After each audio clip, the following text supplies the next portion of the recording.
trabalhando com o VTC.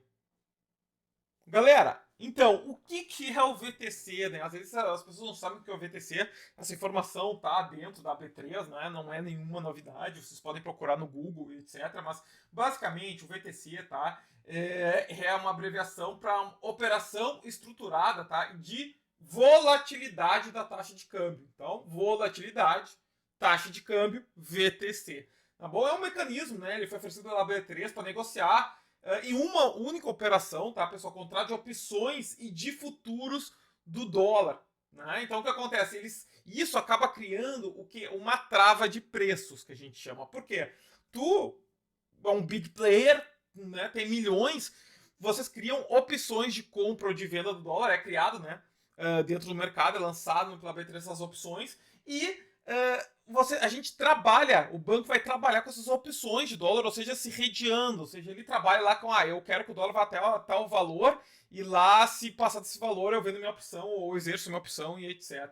Tá? Então, é um novo contrato, tá? O VTC é um novo contrato que se cria durante o pregão, tá? E ele é um facilitador de execução para essas operações, tá? Então, você tem que entender que não tem posições abertas de VTC, tá? Porque elas são desmembradas em contratos de opções e de futuros sobre a taxa de câmbio. Mas ela cria regiões de volatilidade do dólar, com base em algumas strikes, que a gente chama que é uma opção, tem um strike.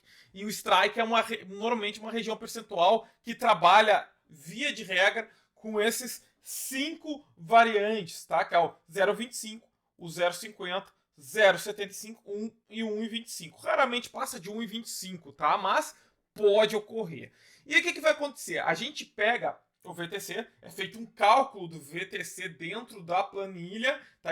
Antigamente isso era disponibilizado pela B3, não é mais disponibilizado, né? Agora é só disponibilizado realmente pela plataforma Puma, se eu não me engano, que é uma plataforma só para os institucionais, ou seja, a pessoa física nem tem acesso. Então, para vocês terem uma ideia, que, né, mais uma sacanagem que é criada para a gente não ter acesso a esse tipo de informação. Mas o VTC é um cálculo matemático, bem complexo de ser feito, ele é pegado dentro de uma janela específica de tempo, mas a nossa planilha ela faz isso e vai ser lançado o valor do VTC no dia para vocês, e esse valor está em torno das 10h15, tá? Às vezes um pouquinho antes, às vezes um pouquinho depois, 10h15 uns quebrados, às vezes 16, mas porque vai sendo lançado essas variantes.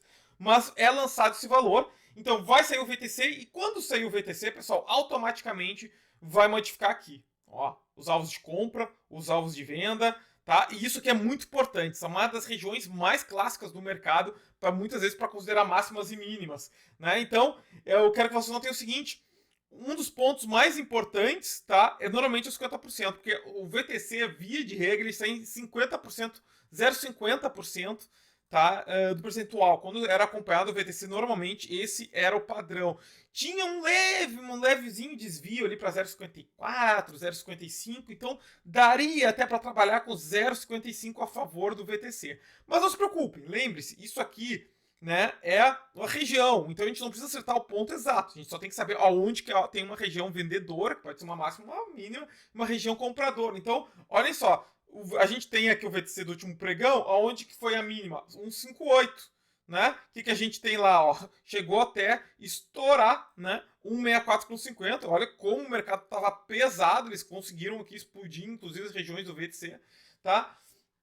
E acabaram puxando lá abaixo do 158, né? Foi a mínima e logo depois voltou, né? Ou seja, estourou ali, né? Em torno de 5, 6, 7 pontos, tá? Então, a gente fica de olho, né? Pode começar a pensar em vender aqui e segura até aqui, por exemplo, né? No desvio padrão da Petax, porque o VTC, lembre-se, é a volatilidade da taxa de câmbio. Então, se cria opções estruturadas, né? Uma operação estruturada com base nessas variantes, criando uma trava de preços no dólar. Criando essa trava de preços, a gente pode trabalhar essas regiões como máximas e mínimas. Vamos ver onde foi a máxima. 2,62, olha lá, ó, 2,69. Tá? Então, vocês veem como acaba ficando muito parecido. É óbvio que 2,69 aqui, quando já saiu, já tinha feito uma máxima, né?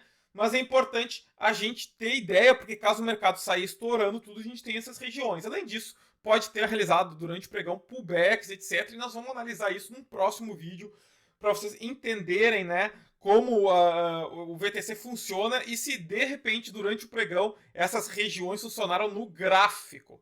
Ok, pessoal? Então fica a dica aí dos deltas do VTC, muito importante, e vamos dando seguimento aí à nossa aula aqui de entendimento da planilha de mercado.